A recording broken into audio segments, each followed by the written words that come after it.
There is a moment, occurring dozens of times each week, when your prefrontal cortex initiates a quiet alarm that most people have learned to ignore. You are standing in a store or hovering over a checkout screen, and your cognition registers a distortion, a mismatch between what a thing costs and what it is actually worth. You silence that signal, complete the transaction, and carry a vague dissatisfaction you cannot fully articulate. That dissatisfaction is not irrational sentiment. It is your brain's pattern recognition system, accurately detecting systematic value extraction. This is a deliberate, structurally engineered decoupling of price from quality that has accelerated to an unprecedented pace since 2019. This is a forensic examination of 6 specific consumer categories, where the economic logic you built your spending habits around no longer reflects reality. Understanding this mechanism does not require willpower. It only requires awareness. The first sector to examine is the resale and thrift economy, a market that spent 4 decades operating on a beautifully simple premise. Donated goods from previous generations, manufactured to standards that no longer exist, could be acquired for a fraction of their original cost. For the discerning buyer, a thrift store was a reliable source of durable goods, at prices that bore no relationship to their actual quality. That economic architecture has been fundamentally dismantled. According to industry data, thrift store prices increased by approximately 47% since 2019, while the average quality of donated inventory declined by over 30%. This viral cultural legitimization, accelerated by short-form video platforms, converted thrifting from a niche behavior into a mass-market trend. When your brain enters an environment, it is categorized as low-cost and encounters high price points. It experiences what researchers describe as expectation violation. This mild but measurable cognitive stress temporarily compromises your decision-making framework. Thrifting, as a wealth preservation strategy, now demands a level of labor-intensive curation that most consumers do not factor into their cost calculation.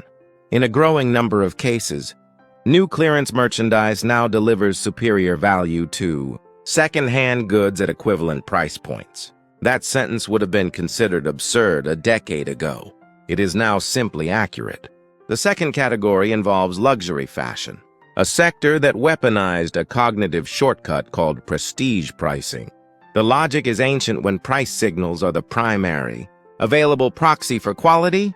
The consumer's brain treats cost as evidence of craftsmanship. For most of the 20th century, this heuristic functioned with reasonable accuracy.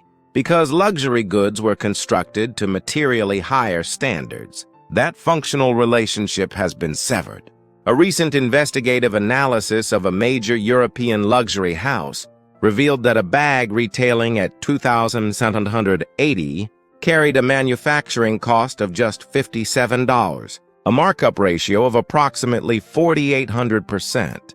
By contrast, the same brand's equivalent products in the early 1990s carried markups averaging closer to 800%, and the physical construction justified that premium. Researchers describe the current paradigm as the industrialization of luxury. Fast fashion production infrastructure, presented within luxury brand frameworks.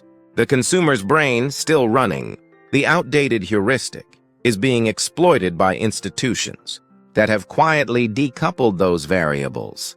The result is a market where the psychological experience of purchasing luxury is intact, but the material reality of owning it has largely ceased to exist. The third category is the most insidious, because it targets everyday purchasing decisions. The phenomenon called tier compression. It operates by gradually eroding the price differential between budget and premium product tiers until the distinction becomes economically meaningless. Budget tier items that were positioned as accessible. Alternatives have, through incremental price increases, migrated into mid-tier price territory. But your brain's internal pricing model has not updated. Research shows that consumers experiencing this tier compression enter a state of category confusion, where existing frameworks fail to generate reliable guidance. You believe you are being economically prudent by choosing the budget option, without noticing that it now costs nearly as much as the premium option you were avoiding. The strategic implication is simple. The mental models you use to make routine purchasing decisions were calibrated for a market that no longer exists. The fourth area is fast food, and this particular case warrants a degree of moral clarity. The fast food sector was constructed around a specific social contract. In exchange for lower nutritional quality, the consumer received genuine price accessibility. That contract has been unilaterally voided. Data documents a 47% price increase across the fast food sector since 2019, where a combination meal now routinely costs $18 to $20. At these price points, the economic trade-off that defined fast food as a category no longer holds. A full rotisserie chicken from a grocery retailer costs approximately $8 and provides multiple meals, delivering a substantially better nutritional outcome. Consumer behavior research identifies that the fast food sector is now primarily sustained by habitual purchasing scripts. These are automated behavioral sequences, encoded when the economics were favorable, executing even when those economics have fundamentally changed. You go to the drive-thru not because the value proposition is sound, but because your brain runs the familiar sequence without engaging its evaluative systems. Once this outdated script is consciously identified and replaced with accurate economic information, the behavior changes. The fifth category is the subscription economy, where the psychological exploitation is elegantly engineered. Streaming services were introduced as a liberation from the economic irrationality of cable television, a flexible, affordable alternative. The current reality is that a household maintaining access to primary streaming platforms faces a monthly expenditure statistically equivalent to the old cable bills. What makes the subscription model a genuine instrument of neurological exploitation is the cognitive burden it silently imposes, known as attention debt. This is the ongoing, uncompensated mental labor of tracking active subscriptions. And this continuous background evaluation is a measurable drain on executive function. You are paying in money, attention, and decision fatigue in exchange for a product sold as a simplification of your media consumption. The documented countermeasure is subscription cycling, maintaining one or two services at any given time, rotating rather than accumulating. The friction of that process is real. But so is the $900 annual saving it typically generates. The sixth and final category is wellness consumption, specifically the protein-branded and health-labeled products segment. When a product is labeled with health-positive language, the consumer's brain activates the health halo effect, triggering a willingness to pay premium. Companies identified this cognitive vulnerability and engineered products to deliver the neurological experience of making a healthy choice, rather than actual nutritional outcomes.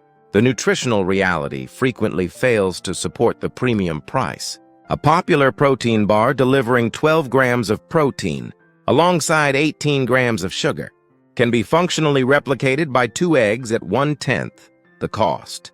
The eggs, however, do not come packaged in minimalist branding with copy about clean energy, so they do not trigger the psychological reward of a premium wellness transaction. What is being sold in this category is not nutrition. It is the feeling of nutritional virtue. What these 6 sectors share is a systematic institutional recognition that consumer behavior is governed less by rational evaluation than by neurological shortcuts. The version of you that formed your spending habits in 2015 was navigating a market whose pricing logic was materially different from today's.